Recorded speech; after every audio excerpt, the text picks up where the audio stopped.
আকাশবাণী খবর পড়ছি সুরিতা সাহা। বিশেষ খবর। প্রধানমন্ত্রী নরেন্দ্র মোদী বলেছেন, সন্ত্রাসবাদের বিরুদ্ধে ভারতের সংগ্রাম অব্যাহত থাকবে। তিনি আজ বিহারের কারাকাটে প্রায় 50,000 কোটি টাকা মূল্যের একাধিক উন্নয়নমূলক প্রকল্পের উদ্বোধন ও শিলান্যাস করেন। অপারেশন সিন্দুর এবং সন্ত্রাসবাদ নির্মূলে ভারতের কূটনৈতিক পদক্ষেপ হিসাবে বিজেপি সাংসদ বৈজয়ন্ত পাণ্ডের নেতৃত্বে 3 দিনের সৌদি আরব সফর শেষ হয়েছে। মার্কিন যুক্তরাষ্ট্র ঘোষণা করেছে, ইসরায়েল 60 দিনের যুদ্ধবিরতির প্রস্তাবে সম্মত হয়েছে। রাষ্ট্রসংঘ প্রায় 7,000 কর্মী সংকোচনের ঐতিহাসিক সিদ্ধান্ত নিয়েছে। মার্কিন যুক্তরাষ্ট্রের ফেডারেল অ্যাপিল আদালত রাষ্ট্রপতি ডোনাল্ড ট্রাম্পের বাণিজ্য শুল্ক আরোপের ঘোষণা পুনর্বহাল করেছে। আইপিএল ক্রিকেটের প্লে অফ পর্বে আজ নিউ চণ্ডীগড়ে এলিমিনেটর ম্যাচে গুজরাট টাইটান্স মুম্বাই ইন্ডিয়ান্সের বিরুদ্ধে খেলবে। আসছি বিস্তারিত খবরে। প্রধানমন্ত্রী নরেন্দ্র মোদী বলেছেন, অপারেশন সিন্দুরের মাধ্যমে গোটা বিশ্ব সীমান্তরক্ষী বাহিনী বিএসএফ এর অদম্য সাহস ও শৌর্যের প্রত্যক্ষ প্রমাণ পেয়েছে। বিহারের কারাকাটে আজ প্রায় 50,000 কোটি টাকার বিভিন্ন উন্নয়নমূলক প্রকল্পের উদ্বোধন ও শিলান্যাস করে শ্রী মোদী বলেন, পহেলগাঁও হামলার পরদিন বিহারের মাটি থেকেই জঙ্গি এবং তাদের আশ্রয়দাতাদের নিশ্চিহ্ন করার প্রতিশ্রুতি দিয়েছিলেন। তিনি বলেন, যে শাস্তি তারা পাবে তা কল্পনাতীত। যারা দেশের মা বোনেদের সিঁদুর মুছে দিয়েছে, ভারতীয় সেনা তাদের সম্পূর্ণ ধ্বংস করে দিয়েছে বলে তিনি উল্লেখ করেন।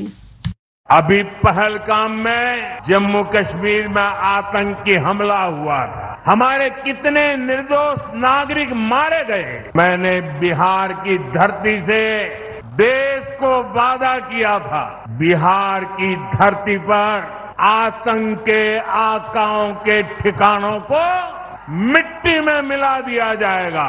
आज जब मैं बिहार आया हूं तो अपने वचन पूरा करने के बाद आया हूं। প্রধানমন্ত্রী মাতৃভূমি রক্ষায় গত 10ই মে সীমান্তে শহীদ বিএসএফ এর সাব ইন্সপেক্টর ইমতিয়াজের স্মৃতির প্রতি শ্রদ্ধা জানান। শ্রী মোদী বলেন, সন্ত্রাসবাদের বিরুদ্ধে ভারতের লড়াই বন্ধ বা বিরতি কোনোটাই হয়নি, তা এখনও চলছে। সীমান্তে হোক বা দেশের অভ্যন্তরে প্রত্যেক শত্রুর বিরুদ্ধেই সরকার নিরন্তর লড়াই চালিয়ে যাচ্ছে। উল্লেখ্য, বিপুল সংখ্যক জনতা আজ প্রধানমন্ত্রীকে অভ্যর্থনা জানান। বিহারে শ্রী মোদী কারাকাটে 49,520 কোটি টাকার বেশি মূল্যের একাধিক উন্নয়ন প্রকল্প উদ্বোধন, শিলান্যাস ও জাতির উদ্দেশ্যে উৎসর্গ করেছেন। बिहार के विकास को नई गति देने का सौभाग्य मिला है। यहां करीब 50,000 करोड़ रुपए से ज्यादा की परियोजनाओं का लोकार्पण और शिलान्यास हुआ है। প্রধানমন্ত্রী ঔরঙ্গাবাদে প্রায় 30,000 কোটি টাকা মূল্যের নবীনগর সুপার থার্মাল পাওয়ার প্রজেক্টের শিলান্যাস করেন। প্রকল্প রূপায়িত হলে ওই এলাকায় শিল্প উন্নয়ন, কর্মসংস্থানের সুযোগ সৃষ্টি হবে এবং সুলভ মূল্যে বিদ্যুৎ মিলবে। শ্রী মোদী আজ বিহার থেকেই উত্তরপ্রদেশ সফরে যাবেন। অপারেশন সিন্দুরের সাফল্য এবং সন্ত্রাসবাদ নির্মূলে ভারতের পদক্ষেপের কূটনৈতিক প্রচারের অঙ্গ হিসাবে 3 দিনের সৌদি আরব সফর গতকাল শেষ হয়েছে। বিজেপি সাংসদ বৈজয়ন্ত পাণ্ডের নেতৃত্বে এই কূটনৈতিক মিশন সন্ত্রাসবাদের বিরুদ্ধে ভারতের দৃঢ় পদক্ষেপের ওপর গুরুত্ব দেয়। প্রতিনিধি দল পাকিস্তানের সীমান্ত সন্ত্রাসের তীব্র প্রতিবাদ করে সৌদি থিঙ্ক ট্যাঙ্ক এবং ভারতীয় প্রবাসীদের সঙ্গে বিস্তারিত আলোচনা করে। প্রতিনিধি দলের সদস্যরা 22 এপ্রিলের পহেলগাঁও হামলার কথা উল্লেখ করে অপারেশন সিন্দুরের কারণ ব্যাখ্যা করেন। এরপর তাঁরা রিয়াধে উপসাগরীয় গবেষণা কেন্দ্রের চেয়ারম্যান ডক্টর আব্দুল আজিজ সাগের সহ একাধিক বিশিষ্ট ব্যক্তিদের সঙ্গে মত বিনিময় করেন। উল্লেখ্য, 59 সদস্য বিশিষ্ট 7টি সর্বদলীয় প্রতিনিধি দল সন্ত্রাসবাদের প্রতি ভারতের কঠোরতম দৃষ্টিভঙ্গিকে প্রতিষ্ঠিত করতে 32টি দেশ সফর করছে। ভারতের 700টি জেলায় বিকশিত কৃষি সংকল্প অভিযানের সূচনা করেছে সরকার। পুদুচেরিতে এই অভিযানের উদ্বোধন করেন কৃষিমন্ত্রী সি জয়কুমার। তেলেঙ্গানায় কেন্দ্রীয় কৃষি গবেষণা সংস্থা ও রাজ্য কৃষি বিদ্যালয়ের যৌথ উদ্যোগে করিমনগরের জামনিকুন্তায় গতকাল বিকশিত কৃষি সংকল্প অভিযানের সূচনা হয়। কেন্দ্রীয় কৃষি ও কৃষক কল্যাণ মন্ত্রী শিবরাজ সিং চৌহান গতকাল ওড়িশার পুরী জেলায় সাক্ষীগোপাল থেকে বিকশিত কৃষি সংকল্প অভিযানের সূচনা করেন। তিনি বলেন, এই অভিযান বিজ্ঞানী এবং কৃষকদের মধ্যে দ্বিমুখী যোগাযোগকে উৎসাহিত করে।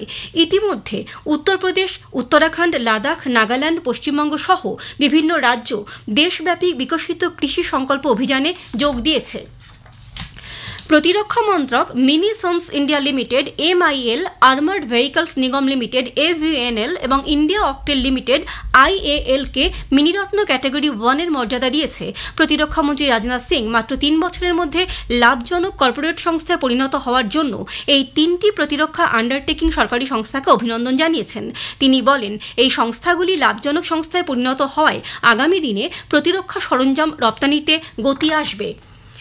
ভারতের খাদ্য নিরাপত্তা ও মানক কর্তৃপক্ষ FSSAI তাদের খাদ্যদ্রব্যের লেবেলিং ও প্রচারে 100% বিশুদ্ধতা এবং শ্রেষ্ঠত্বের দাবির ব্যবহার না করার নির্দেশ দিয়েছে।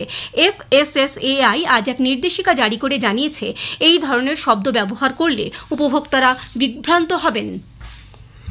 পাঞ্জাবের মুক্তসর সাহিব জেলার লাম্বি এলাকায় গতরাতে একটি বাজি কারখানায় বিস্ফোরণে অন্তত 5 জনের মৃত্যু হয়েছে, আহত হয়েছেন 34 জন। জেলার ডেপুটি পুলিশ সুপার আকাশবাণীকে জানিয়েছেন, আহত ব্যক্তিদের স্থানীয় হাসপাতালে ভর্তি করা হয়েছে। বিস্ফোরণের সঠিক কারণ এখনও জানা যায়নি। প্রসার ভারতী দৃশ্য শ্রাব্য সম্প্রচার এবং প্রসার মাধ্যম PB শব্দে নিবন্ধীকরণের জন্য ইউটিউবার, পডকাস্টার এবং ভিডিও এডিটরদের আহ্বান জানানো হয়েছে।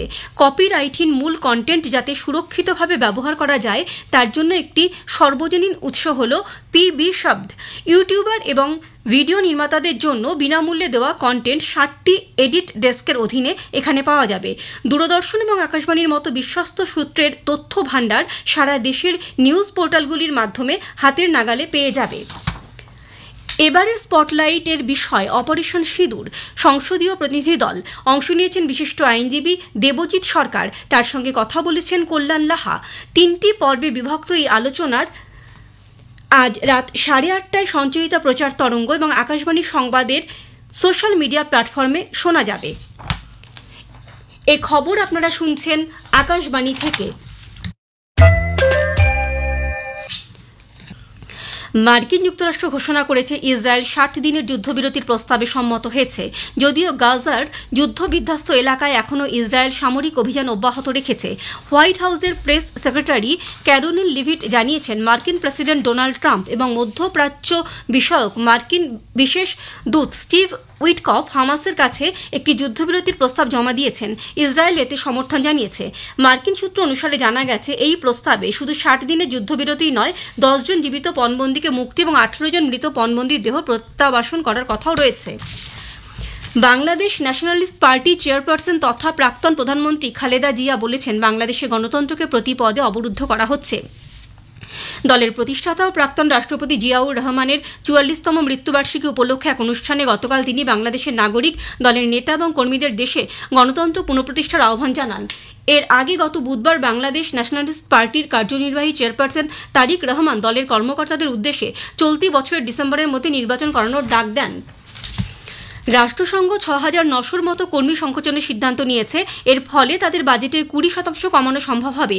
এই বিশ্ব সংস্থাটির ইতিহাসে এই প্রথম ব্যাপক পরিমাণ কর্মীর হ্রাস করা হচ্ছে। রাষ্ট্রসংঘ জানিয়েছে, মার্কিন যুক্তরাষ্ট্র এবং চীন তাদের দেয় অর্থ কমানো এবং বিলম্বিত করার জন্যই তারা এই সিদ্ধান্ত নিতে বাধ্য হলো। মার্কিন যুক্তরাষ্ট্রের ফেডারেল আপিল আদালত রাষ্ট্রপতি ডোনাল্ড ট্রাম্পের বাণিজ্যে শুল্ক আরোপের ঘোষণা পুনর্বহাল করেছে। ওয়াশিংটনের ফেডারেল সার্কিটের পক্ষে মার্কিন আদালতের আপিল বিভাগ জানিয়েছে, তারা সরকারের আবেদন বিবেচনা করার জন্য নিম্ন আদালতের রায় স্থগিত করেছে। বাদী পক্ষকে 5 জুনের মধ্যে এবং প্রশাসনকে 9 জুনের মধ্যে জবাব দেওয়ার নির্দেশ দিয়েছে মার্কিন আপিল আদালত। বঙ্গোপসাগরে সৃষ্ট গভীর নিম্নচাপটি দুর্বল হয়ে নিম্নচাপে পরিণত হয়ে এখন বাংলাদেশে অবস্থান করছে। আবহাওয়া দপ্তর জানিয়েছে, বাংলাদেশের টাঙ্গাইল থেকে 60 কিলোমিটার পশ্চিম দক্ষিণ পশ্চিমে এবং পশ্চিমবঙ্গের বহরমপুর থেকে 120 কিলোমিটার উত্তর পূর্বে নিম্নচাপটি রয়েছে। এর ফলে আজ দক্ষিণবঙ্গে বিক্ষিপ্তভাবে কিছু জেলায় বৃষ্টির সম্ভাবনা রয়েছে।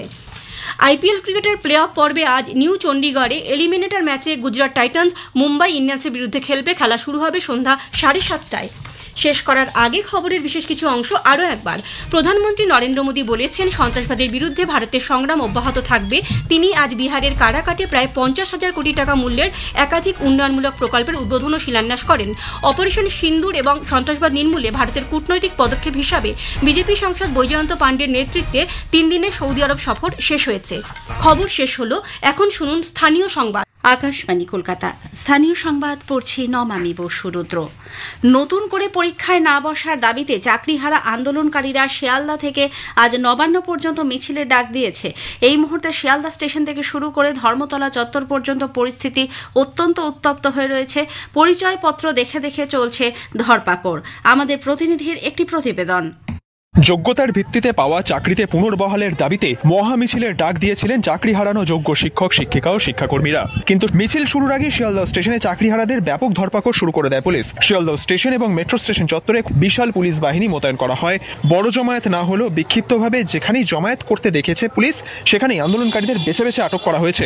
কারা সাধারণ যাত্রী আর কারা আন্দোলনকারী তা রীতিমতো চুলচেরা বাছাই করে পুলিশ আটক করে। শান্তিপূর্ণ কর্মসূচি ভেস্তে দেওয়ার জন্য পুলিশের অতি সক্রিয়তা নিয়ে ক্ষোভ প্রকাশ করেছেন যোগ্য চাকরি হারারা।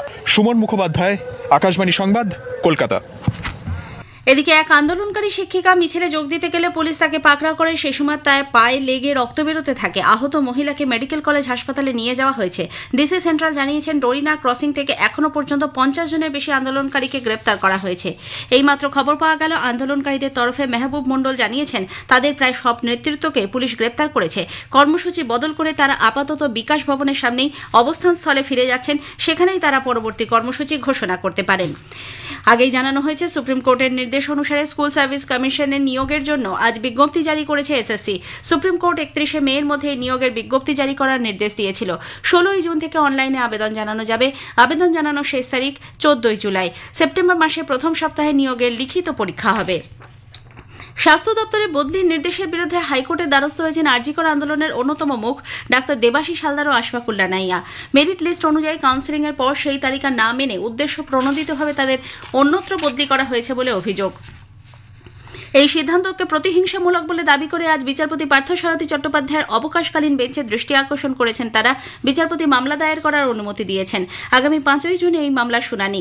ডাক্তারদের পক্ষে আইনজীবীদের বক্তব্য, গ্রামে গিয়ে পরিষেবা দিতে তাদের কোনো সমস্যা নেই, কিন্তু কাউন্সেলিং এর সময় যে হাসপাতালে পাঠানোর সিদ্ধান্ত হয়েছিল তাই বলবৎ রাখা হোক।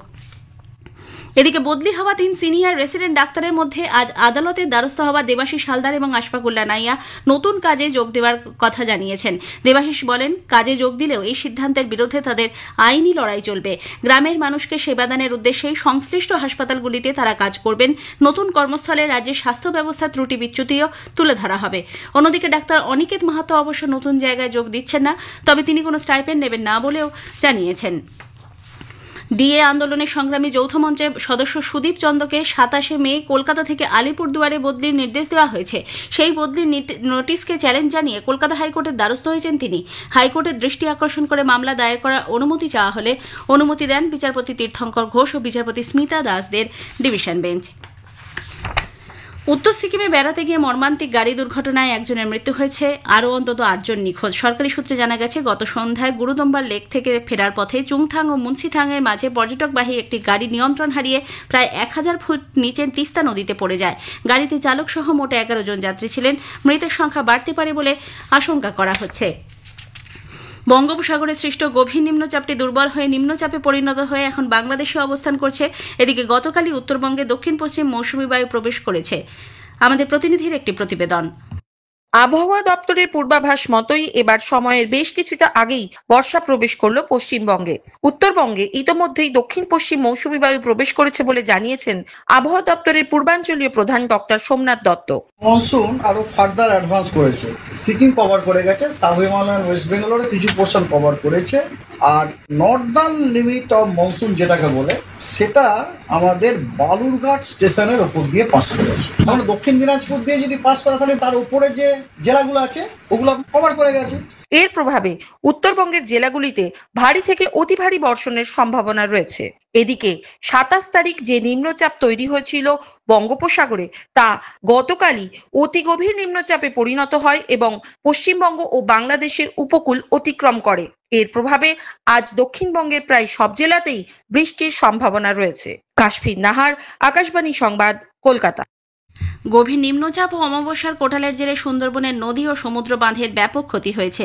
আমাদের জেলা সংবাদদাতা জানাচ্ছেন, সবচেয়ে বেশি ক্ষতি হয়েছে পাথর প্রতিমা, সাগর, নামখানা ও গোসাবায়। পাথর প্রতিমার প্রান্তিক দ্বীপ জি প্লট গোবর্ধনপুরের বাঁধ জলোচ্ছ্বাসে পুরোপুরি ধুয়ে মুছে গেছে। জলমগ্ন গ্রামের 50টি বাড়ি, মিষ্টি জলের পুকুর, ধান, সবজির জমি। আজও জেলায় ভারী থেকে অতি ভারী বৃষ্টি ও জলোচ্ছ্বাসের কমলা সতর্কতা রয়েছে। আগামীকাল পর্যন্ত মৎস্যজীবীদের সমুদ্রে যেতে নিষেধ করা হয়েছে। স্থানীয় সংবাদ শেষ হলো। এর পরের খবর বিকেল 5টা বেজে 10 মিনিটে।